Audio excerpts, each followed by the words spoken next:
लखनऊ विश्वविद्यालय के महत्वाकांक्षी प्रोजेक्ट कर्मयोगी के दूसरे चरण के परिणामों की घोषणा कर दी गई है। 50 छात्र इसमें चयनित हुए हैं। वहीं इस योजना के लाभार्थी हमारे साथ मौजूद हैं। आपका नाम जानना चाहूँगा मैं। प्रतिभा वर्मा। प्रतिभा जी, इस विश्वविद्यालय से आप क्या कर रही हैं?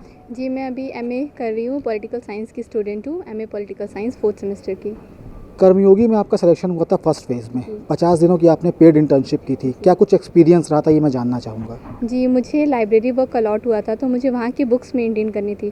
तो क्योंकि वहाँ पे बुक्स मेंटेन करनी थी, तो वो मेरे लिए एक बेनिफिशियल भी रहा था, क्योंकि साथ ही साथ मैं पढ़ भी सकती थी कुछ बुक्स जो मेरे कोर्स से रिलेटेड थी, और जो कि मैं आगे अगर प्रिपरेशन करना चाहती हूँ तो उससे मुझे बुक्स का आइडिया भी हो गया कि कौन कौन से बुक्स मेरे लिए हेल्पफुल हो सकती है, किस तरीके से कौन से ऑथर की बुक्स मैं आगे प्रेफर कर सकती हूँ। तो ये मेरे लिए अच्छा वक्त था। साथ ही साथ मैंने वहाँ मेंटेनेंस का काम भी किया, तो मेरे लिए एक तरीके से ये ड्यूअल बेनिफिट था। ये 50 दिन क्या लगता है भविष्य में आप लोगों के लिए क्या कुछ बेनिफिट्स दिलाएंगे आप लोगों को? जी, एक्सपीरियंस तो हमारा कभी भी वेस्ट नहीं जाता है। तो जो एक्सपीरियंस यहाँ पे गेन किया है, तो ऑब्वियसली कहीं न कहीं किसी न किसी फॉर्म में तो मेरे हेल्प आएगी। हाँ, अगर मैं किसी फ्यूचर में अप्लाई करूँगी किसी जॉब में, तो मैं ये दिखा सकती हूँ कि मैंने अपने ही कॉलेज में ये वर्क किया है। तो एक as an experience certificate type का वो तो हेल्प करेगा ही। साथ ही साथ जो मैंने यहाँ से नॉलेज गेन करी है, तो वो भी मुझे मेरे आने वाले जो मैं करने की सोच रही हूँ, तो उसमें हेल्प करेगी। कुल मिला के कहना सही होगा कि फ्रेशर्स का टैग आप लोगों के तबके से हट चुका है? हाँ जी, बिल्कुल फ्रेशर्स, क्योंकि फ्रेशर्स हम तब कहलाते हैं जब हमने कुछ करा नहीं होता है। अभी हमारे पास 50 दिन का एक एक्सपीरियंस है। साथ ही साथ हमने अपने स्टूडेंट में रहते हुए स्टूडेंट लाइफ को, मतलब कि स्टूडेंट एज अ स्टूडेंट के साथ साथ हमने जॉब करी है, एक पेड इंटर्नशिप करी है। तो ये फ्रेशर्स का टैग तो अब हट चुका है। तो कुल मिला के जो इस योजना के लाभार्थी रहे हैं फर्स्ट फेज़ में, उनका एक्सपीरियंस बेहतर है। और भी लोग हैं, मुझसे जानना चाहेंगे। आपका क्या नाम है? सुजाता कुशवाहा। सुजाता जी, विश्वविद्यालय से आप क्या कर रही हैं?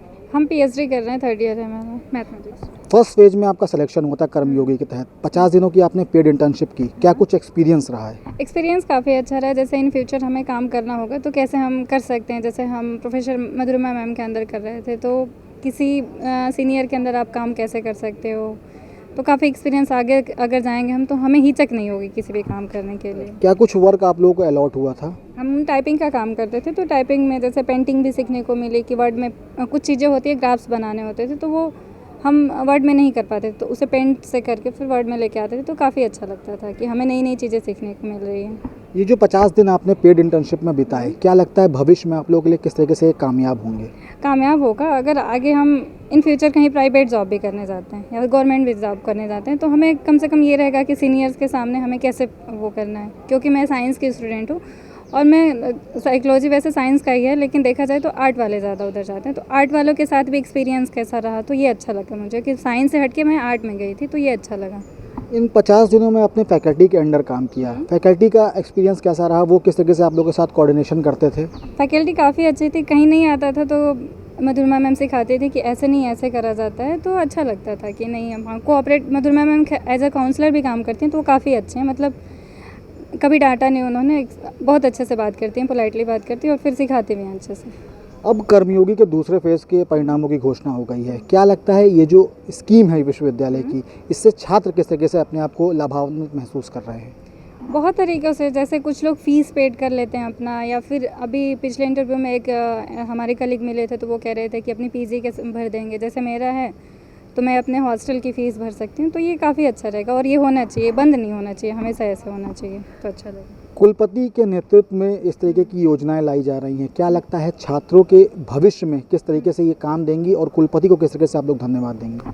कुलपति को तो काफ़ी धन्यवाद देंगे, क्योंकि अगर हम कहीं और काम करते तो हमें जाना पड़ता, अपनी पढ़ाई डिस्टर्ब करनी पड़ती या नहीं आते क्लासेस। यहाँ डिपार्टमेंट में होते हुए, यूनिवर्सिटी में होते हुए भी हम काम भी कर रहे थे और पढ़ भी रहे थे, तो ये अच्छा लगा। प्रतिभा जी, आपसे मैं एक चीज़ और जानना चाहूँगा। कुलपति के नेतृत्व में इस योजना की शुरुआत की गई है। दूसरे चरण के परिणामों की भी घोषणा कर दी गई है। 50 छात्र चयनित हुए हैं। क्या लगता है ये जो स्कीम है, इससे आप लोगों के भविष्य पे क्या असर डालेगा? जी, एक तो पॉजिटिव इम्पैक्ट आएगा, साथ ही साथ हमारी यूनिवर्सिटी का भी एक नाम चलेगा कि हमारे वाइस चांसलर जी ने एक अच्छी अपॉर्चुनिटी दी है स्टूडेंट्स को कि वो अपना कर सकते हैं, फाइनेंशियल असिस्टेंस उनको मिल सकता है, साथ ही साथ वो स्टूडेंट मतलब पढ़ाई भी कर सकते हैं।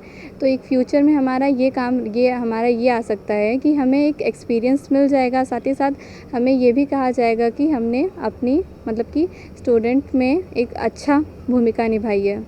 बिल्कुल, कर्मयोगी के फर्स्ट फेज़ के जो लाभार्थी हैं उनसे हमने बात की। साफ तौर पर उनका ये कहना है कि विश्वविद्यालय की ये स्कीम कहीं न कहीं भविष्य में बेहतर साबित होगी, भविष्य इनका उज्जवल होगा और सबसे बड़ी बात ये है कि जो छात्र हैं इनके मत्थे से अब फ्रेशर्स का टैग हट चुका है। वीडियो बाबूलाल के साथ अभिषेक पांडे, डेली इंसाइडर, लखनऊ।